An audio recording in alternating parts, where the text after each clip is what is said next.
vos sos el problema. Esa frase la dijo el hombre que tomó el teléfono y llamó personalmente a Franco Colapinto para darle el asiento que cambió su carrera. El mismo hombre que lo respaldó cuando nadie más lo hacía, que renovó su confianza cuando el paddock entero dudaba, que salió a defenderlo públicamente ante los medios después de cada carrera difícil. Ese mismo hombre lo miró a los ojos en el paddock de Imola y le dijo que era el problema, y Netflix lo filmó todo. El 27 de febrero de 2026, la octava temporada de Drive to Survive se estrenó en todo el mundo, y en Argentina el segundo capítulo generó más debate que cualquier carrera del año, porque lo que las cámaras capturaron dentro del garaje de Alpine no fue solo una discusión entre un jefe y su piloto, fue algo mucho más complejo, mucho más revelador.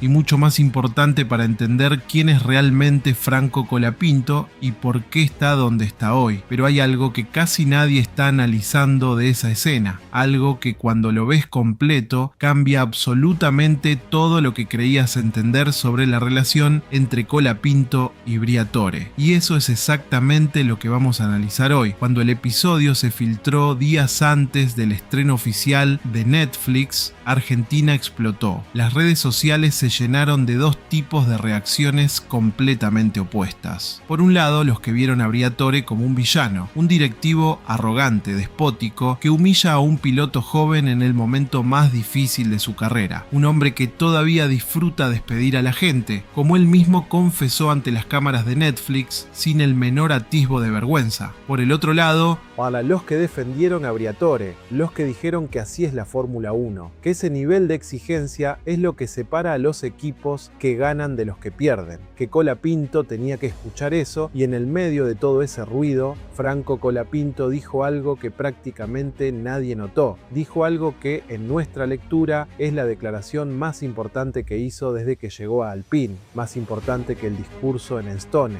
más importante que las defensas en China, más importante que cualquier declaración técnica sobre el coche o la estrategia, y la mayoría de los medios la pasaron por alto porque estaban demasiado ocupados cubriendo el drama de Briatore. Eso también es lo que vamos a analizar hoy. Pero antes, si sos nuevo en el canal, suscríbete ahora mismo y deja tu like.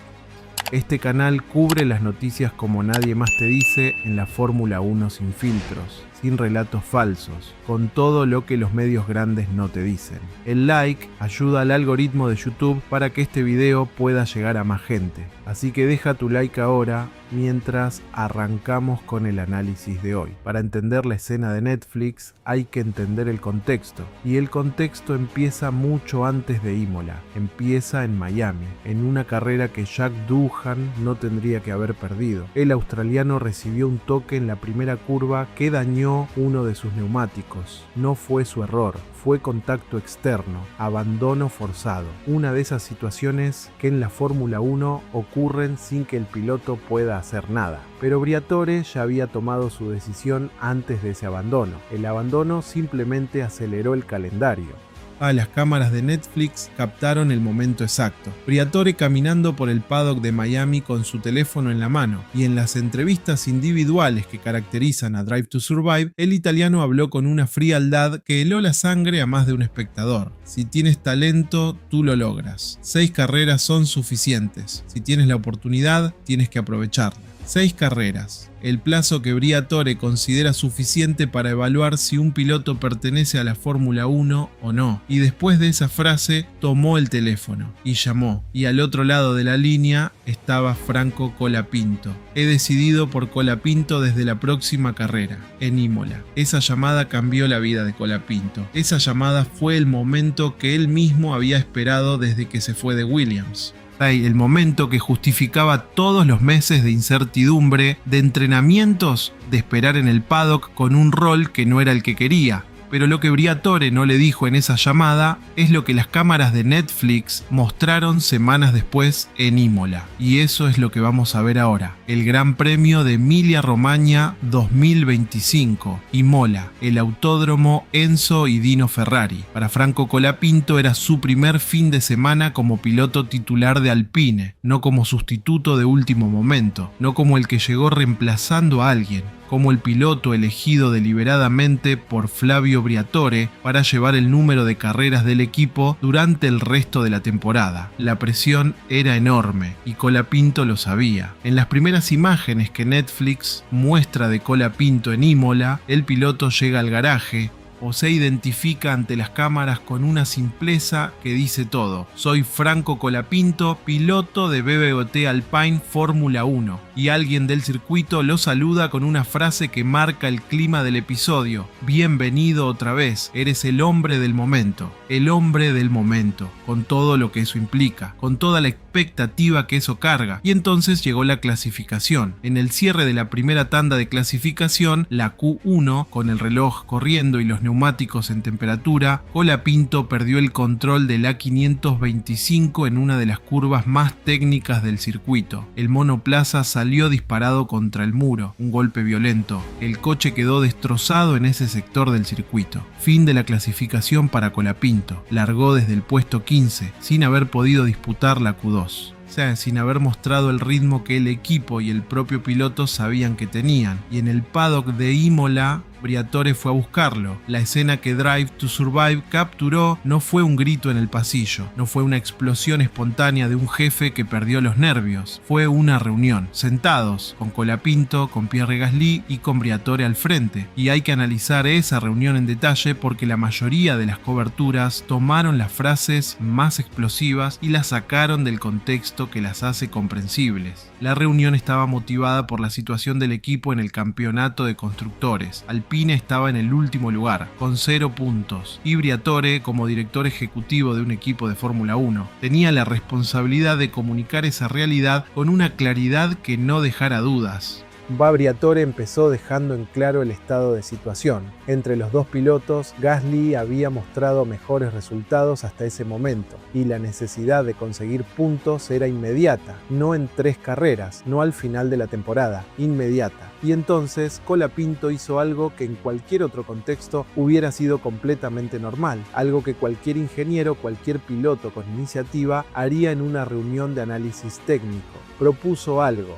Podemos probar algo en mi auto, dijo Colapinto. Y ahí fue donde Briatore bajó el martillo. La respuesta del italiano fue inmediata y devastadora. No me interesa, no me importa un comino, yo decido lo que hago, yo decido. Y después vino la frase que Argentina repitió en cada red social durante días. Vos sos el problema, tenés que entenderlo, tenés que mejorar tu rendimiento. Eso es esencial. Pausa. Esa frase, en ese contexto, dicha de esa manera, frente a las cámaras de Netflix y con Gasly sentado al lado, ¿fue injusta? ¿Fue necesaria? ¿Fue la forma correcta de hablarle a un piloto de 22 años en su debut como titular? Esas son las preguntas que el análisis tiene que hacerse. Y las respuestas no son simples. Para entender lo que pasó en esa reunión hay que entender quién es Flavio Briatore, no el personaje mediático, no el hombre que aparece en las páginas de sociales con celebrities, el director deportivo real. Briatore tiene 75 años y una carrera en la Fórmula 1 que muy pocas personas pueden igualar. Fue el hombre que tomó a un joven Michael Schumacher cuando nadie sabía quién era y lo puso en un coche de carreras. Fue el director que construyó 2 campeonatos del mundo, con Fernando Alonso en Renault. Fue el creador de uno de los equipos más exitosos de la historia reciente de la categoría, y también fue el hombre que estuvo involucrado en el escándalo del Crashgate de Singapur 2008, fue sancionado y prohibido de la Fórmula 1. Y décadas después volvió, porque en la Fórmula 1, cuando tenés el talento para construir equipos ganadores, el paddock siempre te abre la puerta. Netflix lo mostró en su casa, disfrazado al estilo del Che Guevara, con una confesión que generó reacciones muy diferentes según quien la escuchara. Todavía disfruto despedir a la gente. ¿Es eso un monstruo o es la mentalidad de alguien que construyó su carrera tomando decisiones difíciles que otros no se animaban a tomar? El análisis de Gasly en el episodio es quizás el más revelador de todos. El piloto francés admitió que le agradaba la franqueza de Briatore, calificándola como un uso eficiente del tiempo, y en tono jocoso comentó que su propia sensibilidad no resistiría esa mirada implacable.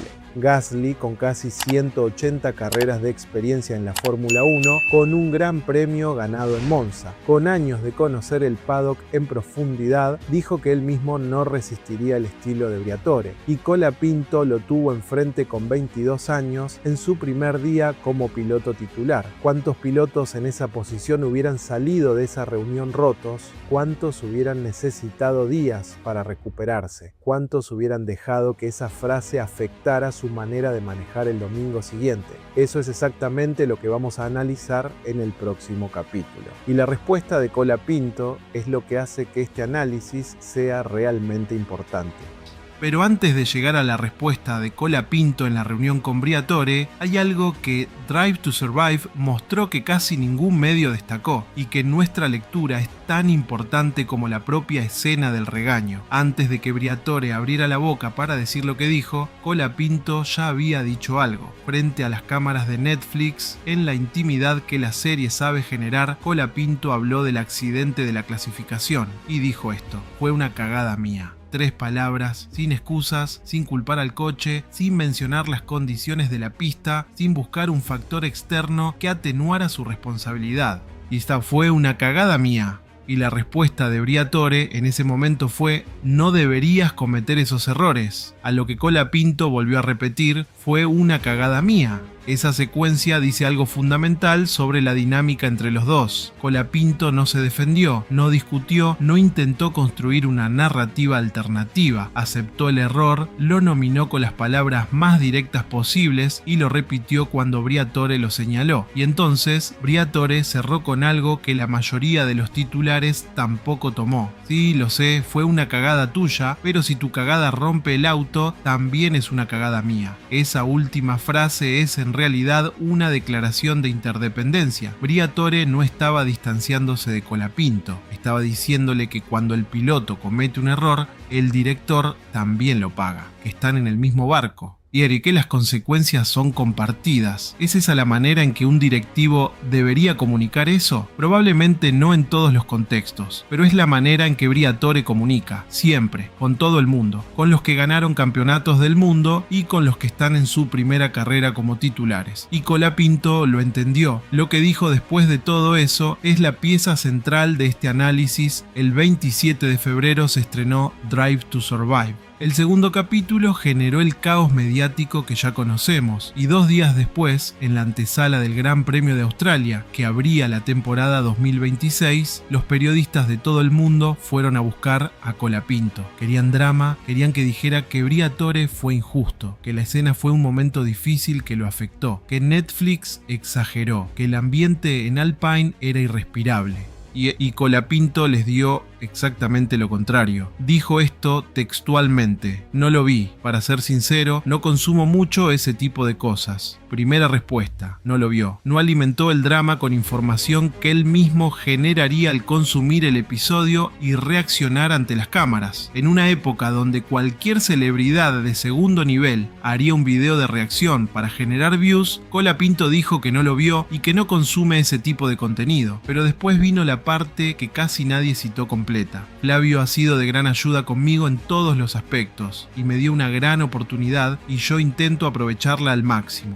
Y la frase que en nuestra lectura es la más importante de toda su carrera hasta hoy. Ni siquiera sé cuándo lo filmaron, pero probablemente tenía razón en ese momento. Cuando me grita: normalmente hay una razón para ello. Detengámonos acá. Probablemente tenía razón en ese momento. Un piloto de 22 años, en su primera conferencia de prensa como titular de Alpine, con el mundo mirando, con medios de todos los idiomas esperando su reacción, con la oportunidad perfecta de victimizarse y generar simpatía, dijo que Briatore probablemente tenía razón.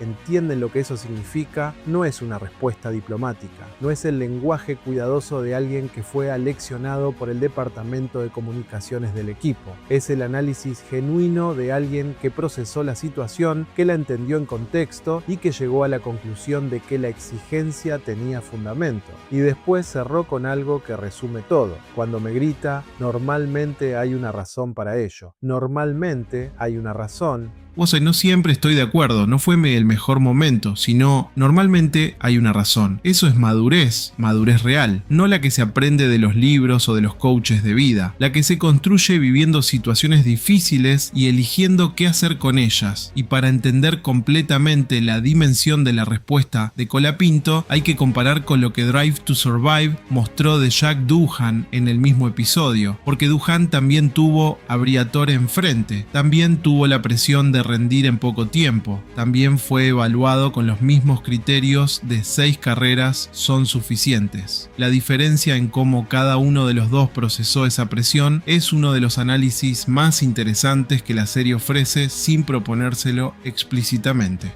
Drive to Survive mostró a Doohan en el interior del sector corporativo de Alpine después de ser notificado de su salida. La imagen era la de alguien que sabía que estaba fuera. La impronta, la postura, la manera en que estaba parado, todo comunicaba derrota. No es una crítica a Doohan, es una descripción de cómo la presión puede afectar a un piloto cuando el entorno no coincide con lo que necesita para rendir. Colapinto, ante la misma presión, ante el mismo Briatore, en el mismo equipo, tuvo una respuesta diferente. No porque sea mejor persona, no porque tenga más talento, sino porque tiene una manera de procesar la adversidad que lo hace más difícil de quebrar. La serie también mostró algo que Colapinto dijo ante las cámaras de Netflix antes de que empezara el caos: estaré feliz de tomar el asiento de cualquiera. Esa es la realidad. Esa frase puede sonar arrogante sacada de contexto. En contexto dice otra cosa. Dice que Colapinto llegó a Alpine sin el peso de la culpa de haberle quitado el lugar a nadie. Llegó sabiendo que el automovilismo funciona así, que los asientos se pelean, que la lealtad tiene límites cuando el rendimiento no aparece. Esa claridad es lo que le permitió sobrevivir la reunión con Briatore sin romperse. Y después de que el episodio generó el debate que generó, Alpine hizo algo que también merece análisis. La cuenta oficial del equipo en la red social X publicó una foto, una sola foto: Briatore, Colapinto y Gasly, los tres juntos, los tres sonriendo, con una frase que lo dice todo: no creas todo lo que ves en la televisión, con un emoji de guiño. ¿Qué significa ese tweet? Varias cosas simultáneamente.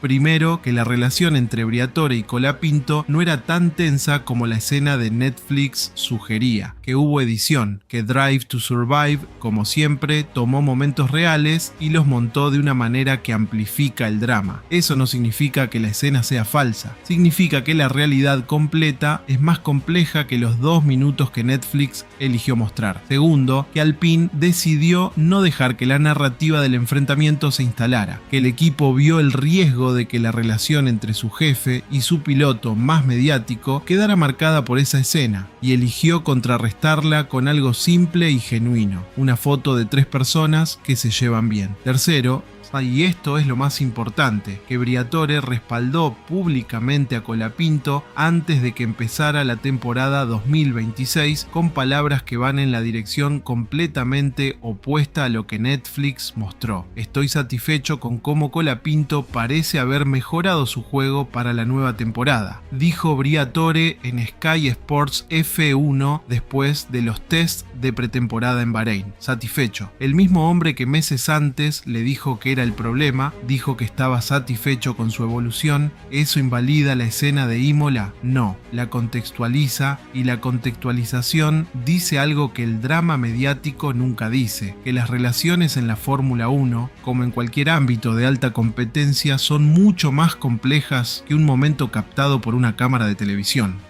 Hay un elemento de este análisis que casi nadie hizo y que creemos que es fundamental para entender la escena de Netflix en su dimensión correcta. Briatore no trató a Colapinto de una manera diferente a como trató a todos los pilotos con los que trabajó. Su método es exactamente ese: la exigencia directa, la ausencia de eufemismos, la responsabilización inmediata. Fernando Alonso habló en varias ocasiones sobre cómo Briatore lo formó, y lo que describió no fue un director que motivaba con palabras amables, fue un director que creaba presión constante, que no aceptaba excusas, que hacía que el piloto sintiera que cada décima de segundo importaba porque había consecuencias reales si no aparecía. Alonso ganó 2 campeonatos del mundo bajo ese método.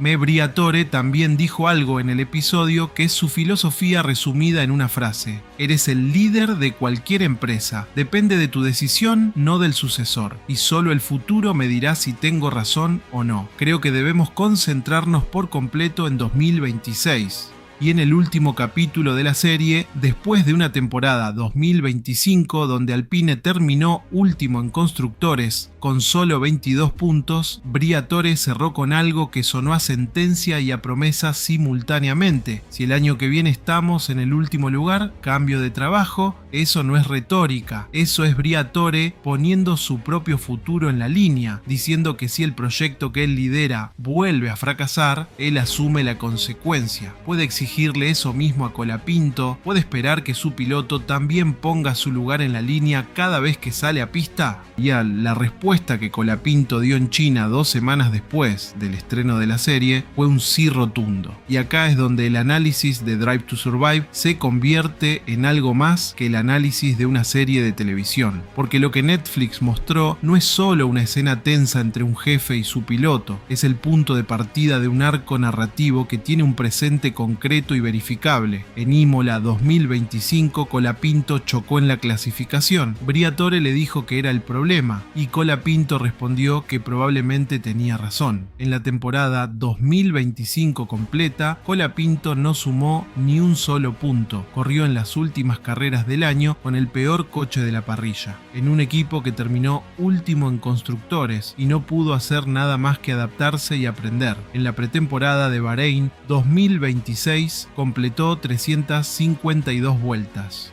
El programa técnico completo y Briatore salió a decir que estaba satisfecho. En el Gran Premio de Australia 2026, Colapinto terminó 16º, fue el único Alpine en cruzar la meta, y en el Gran Premio de China 2026 llegó a estar segundo, con el mismo equipo, con el mismo director, con el mismo Briatore que meses antes le había dicho que era el problema. Eso no dice todo lo que hay que decir sobre lo que pasó entre esa reunión en Imola y esa vuelta en el segundo lugar en Shanghái. El método de Briatore, con toda su dureza, con toda su falta de contemplaciones, con toda la incomodidad que genera verlo en una pantalla de Netflix, produjo ese resultado. Y Colapinto, con toda su capacidad de aceptar la crítica, de procesarla sin romperse, de encontrar la razón detrás del grito, llegó a estar segundo en el Gran Premio de China.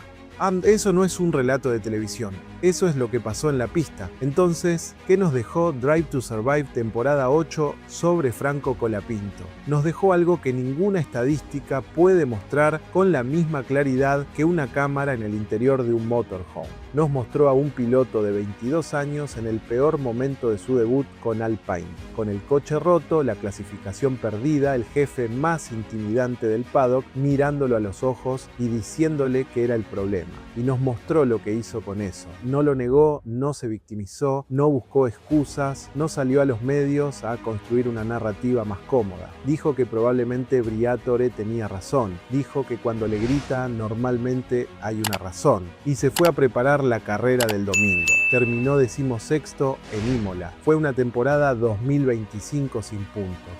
Vos escuchó a Briatore decirle frente a Netflix que era el problema, y después llegó a estar segundo en el Gran Premio de China 2026. Nuestra lectura es esta. Drive to Survive mostró sin querer el momento que define por qué Colapinto está donde está hoy. No fue la carrera de China la que demostró su carácter, fue Imola, fue esa reunión, fue la manera en que eligió procesar lo que Briatore le dijo, porque en la Fórmula 1 la diferencia entre los pilotos que sobreviven los momentos difíciles y los que no es la velocidad, es lo que hacen cuando alguien les dice que son el problema. Colapinto escuchó esa frase, la procesó, decidió que probablemente era verdad y trabajó para que dejara de serlo. Eso no es algo que Netflix pudo filmar, pero los resultados de 2026 lo están mostrando. ¿O creen que el método de Briatore fue el correcto para Colapinto o hubiera rendido igual o mejor con un director más cercano y más empático? Déjenlo en los comentarios. Esa conversación merece sus voces. Si llegaste hasta acá ya saben de qué se trata este canal. No te contamos la serie, te contamos lo que la serie dice sobre la Fórmula 1 real, sin el maquillaje del drama televisivo, con el análisis que los datos y las declaraciones merecen. Suscríbete si todavía no lo hiciste. Activa la campana para no perderte el análisis del Gran Premio de Japón en Suzuka, donde Colapinto va a correr el 29 de marzo en un circuito que nunca pisó. Y deja en los comentarios tu respuesta a esta pregunta. ¿Fue Briatore demasiado duro con Colapinto o exactamente lo que necesitaba? Las leemos todas. Y si querés entender por qué China fue la carrera que cambió la narrativa de Colapinto en la Fórmula 1, qué pasó exactamente en esas 56 vueltas y por qué llegó a estar segundo con el Alpine, ese análisis completo ya está en el canal. Te lo dejamos en pantalla ahora mismo. Hasta el próximo análisis.